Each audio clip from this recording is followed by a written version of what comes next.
Hi students, welcome to the lecture. Today we will be dealing with tariff meaning and its different types, second lecture. Here we will be doing classification on the basis of the purpose of which tariff is imposed. So ഇവിടെ നമുക്ക് രണ്ട് types ആണുള്ളത്, revenue താരിഫും രണ്ടാമത്തത് protective tariff. ഇനി എന്തൊക്കെയാണ് ഇവ എന്ന് നോക്കാം. ഫസ്റ്റ് വൺ എന്ന് പറഞ്ഞിരിക്കുന്നത് റവന്യൂ താരിഫാണ്. Revenue tariff is the tariff which is imposed primarily for generating more revenues for the government. Okay, ഗവൺമെൻറ്റിന് കൂടുതലായിട്ട് റവന്യൂ ജനറേറ്റ് ചെയ്യുന്നതിന് വേണ്ടിയിട്ട് ഇമ്പോസ് ചെയ്യുന്ന താരിഫിനെയാണ് എന്തെന്ന് പറയുന്നത്, റവന്യൂ താരിഫ് എന്ന് പറയുന്നത്. In advanced countries, the introduction and diversification of direct taxes has reduced the importance of tariff as a source of government revenues. അതായത് ഇപ്പോൾ അഡ്വാൻസ്ഡ് കൺട്രീസിൻ്റെ കേസ് എടുക്കുകയാണെങ്കിൽ അവിടെ ഡയറക്റ്റ് ടാക്സസിന് ഒരുപാട് ഡൈവേഴ്സിഫിക്കേഷൻ വരുന്നുണ്ട്. സോ അങ്ങനത്തെ ഡൈവേഴ്സിഫിക്കേഷൻ വരുന്നത് കൊണ്ട് തന്നെ ഗവൺമെൻറ് റവന്യൂസ് എന്ന് പറയുന്ന കോൺസെപ്റ്റിൻ്റെ സോഴ്സാണ് താരിഫ് എന്ന് പറയുന്നതിലെ ആ ഒരു ഇമ്പോർട്ടൻസ് അവിടെ കുറഞ്ഞു. But in the less developed countries, there is still much reliance of governments on this source of revenue. പക്ഷെ ഇപ്പം ലെസ് ഡെവലപ്ഡ് കൺട്രീസിൻ്റെ കേസ് എടുക്കുകയാണെങ്കിൽ ഇങ്ങനത്തെ, അതായത് ഈ റവന്യൂ താരിഫിൻ്റെ ഇമ്പോർട്ടൻസ് ഗവൺമെൻറ്റ്സിൻ്റെ കേസിൽ വളരെ കൂടുതലാണ്. Generally pure revenue tariff is not possible. ഒരിക്കലും നമുക്ക് പ്യുവർ റവന്യൂ താരിഫ് പോസിബിൾ അല്ല. The imposition of tariff even for the purpose of securing revenues does have protective effect when it leads to switch of demand by the domestic consumers from the imported to home produced goods. അതായത് ഈ ഒരു tariff എന്ന് പറഞ്ഞിരിക്കുന്നത് revenue secure ചെയ്യുന്നതിന് വേണ്ടിയിട്ടാണല്ലോ. ഇതിന് ഒരു protective effect കൂടിയുണ്ട്. എങ്ങനെയാണ് അത് വരുന്നത്? Which leads to switch off demand by the domestic consumers from the imported to the home produced goods. ഈ താരിഫ് ഗവൺമെൻറ്റിന് റവന്യൂ ജനറേറ്റ് ചെയ്യുന്നത് കൊണ്ട് തന്നെ ഒരു പ്രൊട്ടക്റ്റീവ് എഫക്റ്റും കൂടി ഇതിന് കൊടുത്തിട്ടുണ്ട്.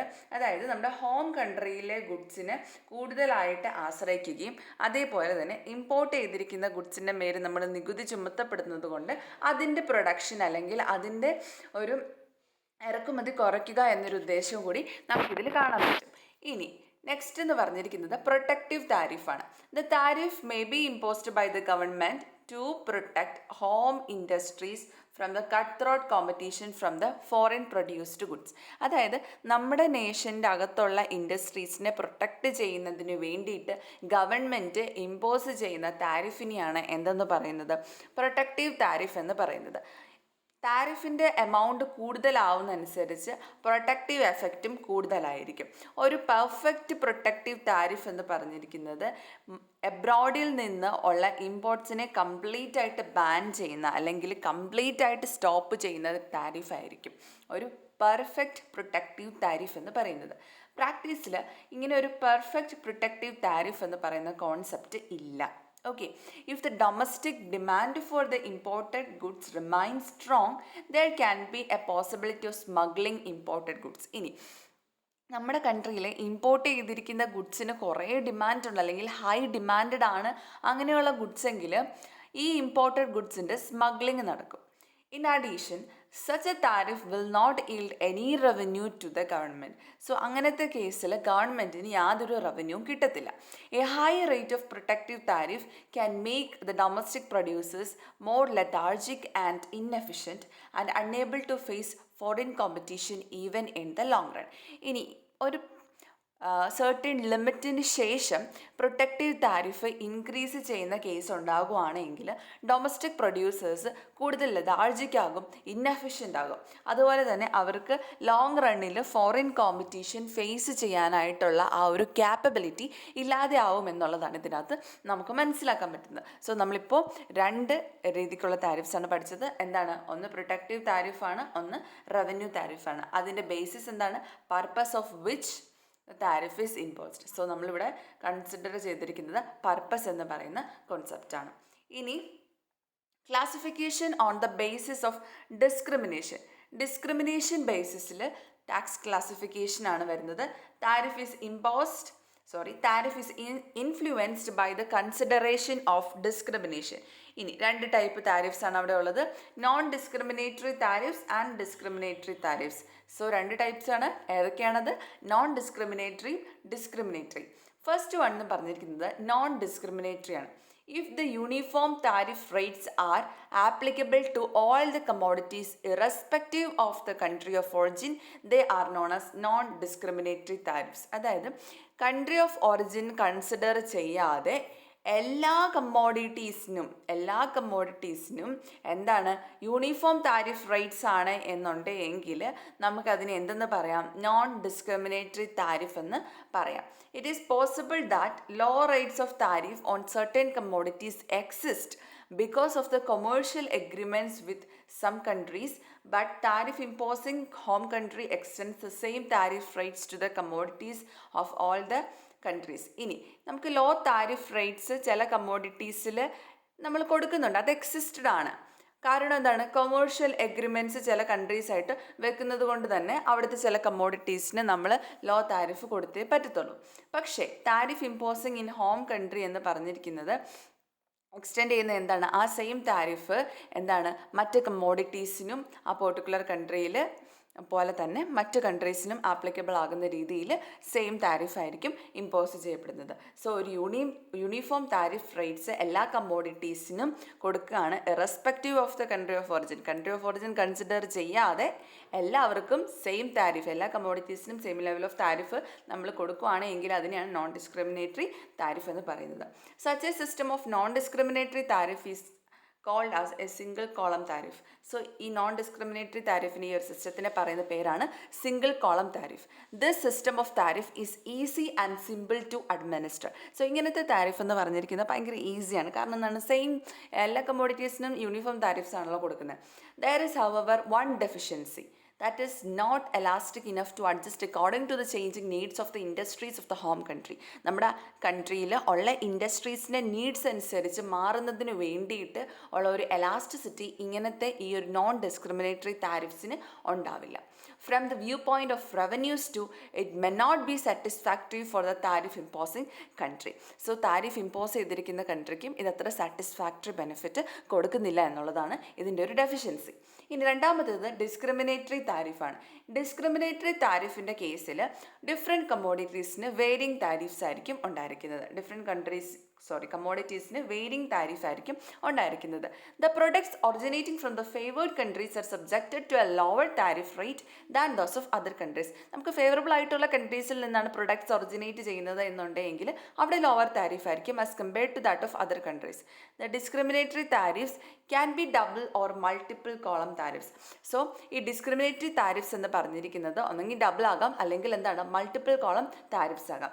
ഇനി ഡബിൾ കോളം താരിഫ് ആണെങ്കിൽ two different rates of duties exist for all or some commodities. ചില കമ്മോഡിറ്റീസിന് അല്ലെങ്കിൽ എല്ലാ കമ്മോഡിറ്റീസിനും രണ്ട് ഡിഫറെൻറ്റ് റേറ്റ് ഓഫ് താരിഫ്സ് ആയിരിക്കും ഉണ്ടായിരിക്കുന്നത്. എന്തിൻ്റെ കേസിൽ? ഡബിൾ കോളം താരിഫിൻ്റെ കേസിൽ.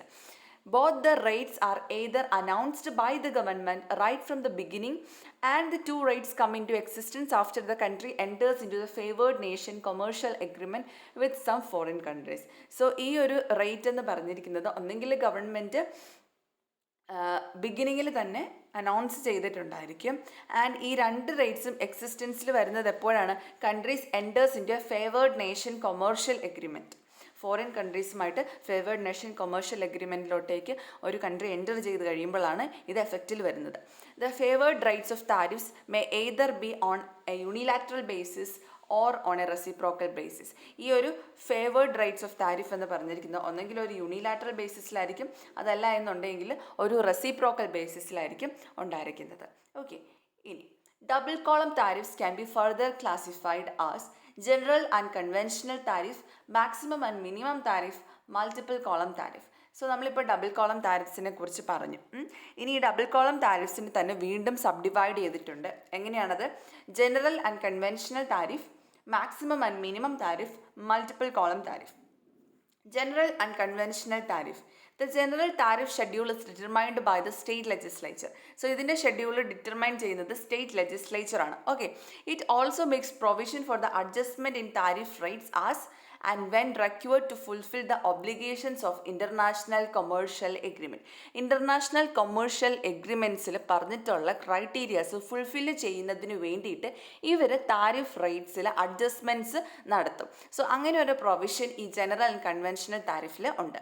The conventional tariff schedule is evolved through the commercial agreements of the home country with other countries. So ഈ കൺവെൻഷണൽ താരിഫും ഇവോൾവ് ചെയ്തിരിക്കുന്നത് ഹോം കൺട്രി മറ്റ് കൺട്രീസുമായിട്ടുള്ള കൊമേഴ്ഷ്യൽ അഗ്രിമെൻറ്റ്സിനെ ബേസ് ചെയ്തിട്ടാണ്.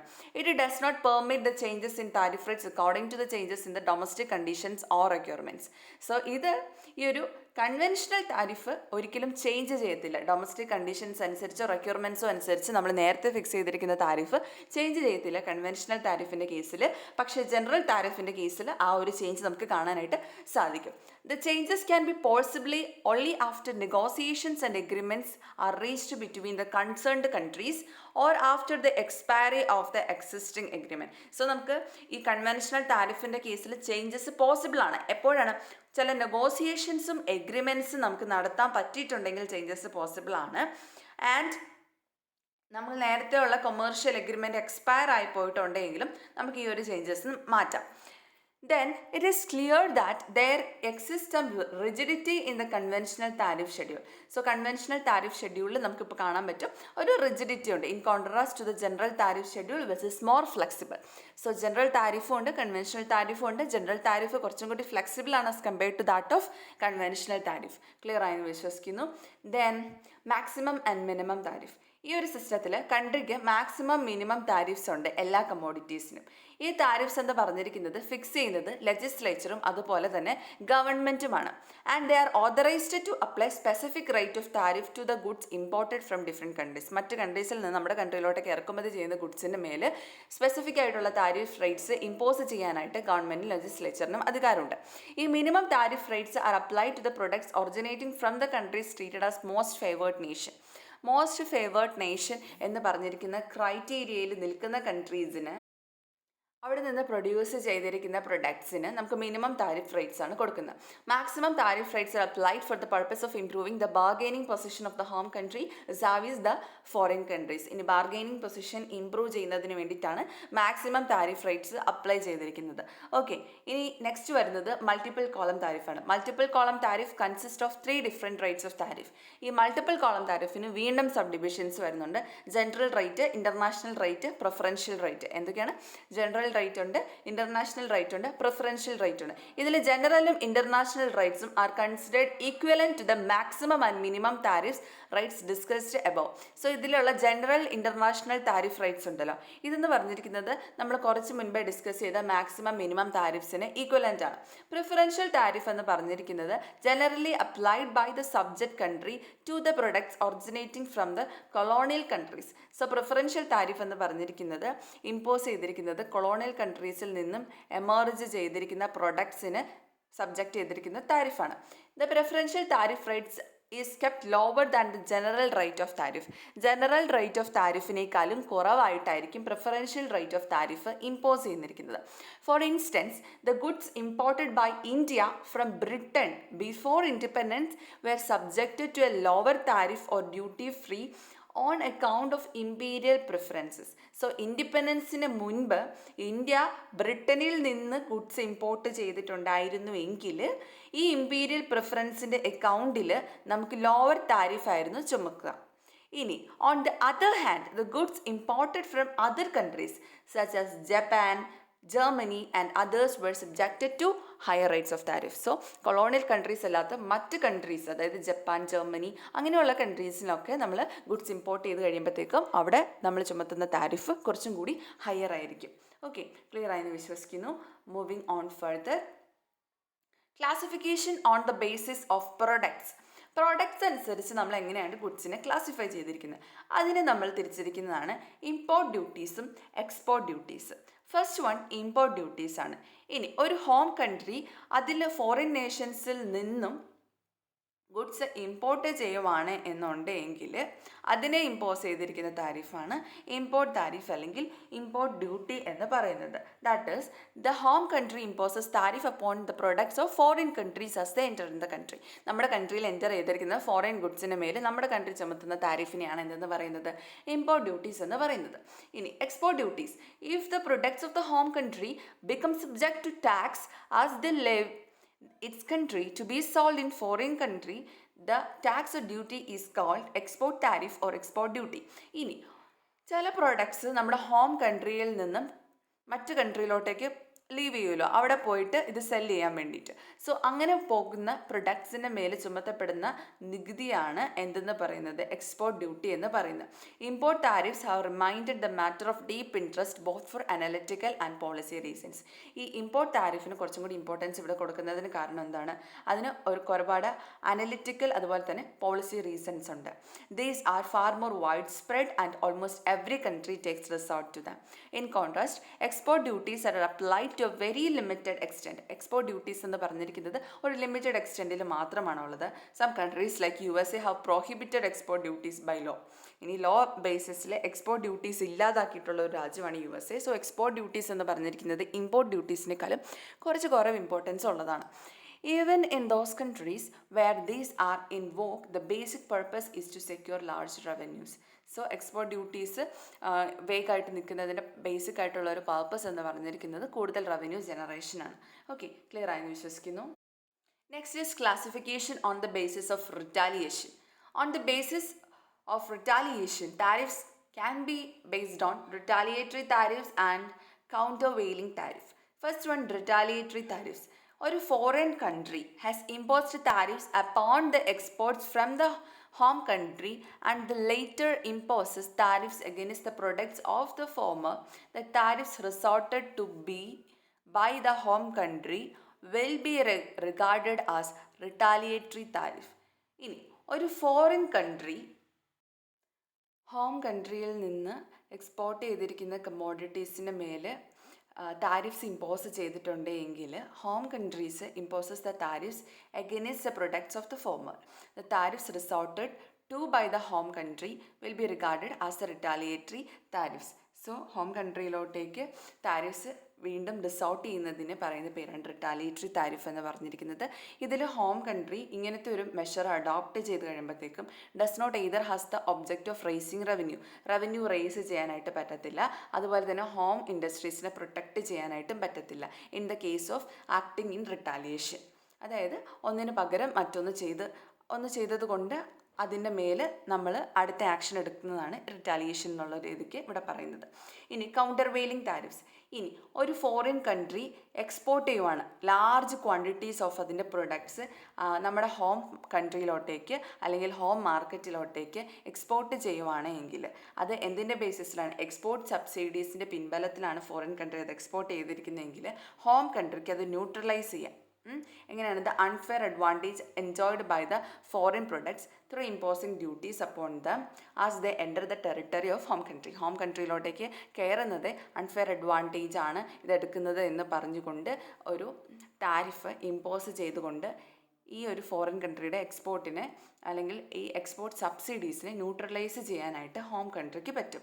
The latter has the full justification of resorting to this countervailing duties in order that the unfair advantage given by the export subsidies to the foreign products is offset and competition takes place on equal footing between foreign and home produced goods. So ഇങ്ങനത്തെ ഒരു countervailing actions ഉണ്ടാവുന്നത് കൊണ്ട് തന്നെ എന്താണ്? There will be competition taking place equal footing between foreign and the home produced goods.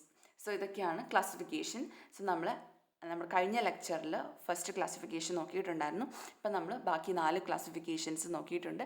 എന്തെങ്കിലും ഡൗട്ട്സോ ക്ലാരിഫിക്കേഷൻസോ ഉണ്ടെങ്കിൽ comment സെക്ഷനിൽ comment ചെയ്യുക. വീഡിയോസ് ഫുള്ളായിട്ട് കാണുക. നിങ്ങൾക്ക് ലെക്ചേഴ്സ് യൂസ്ഫുൾ ആവുന്നുണ്ടെങ്കിൽ share to your friends. Enjoy learning and God bless you all. Thank you so much.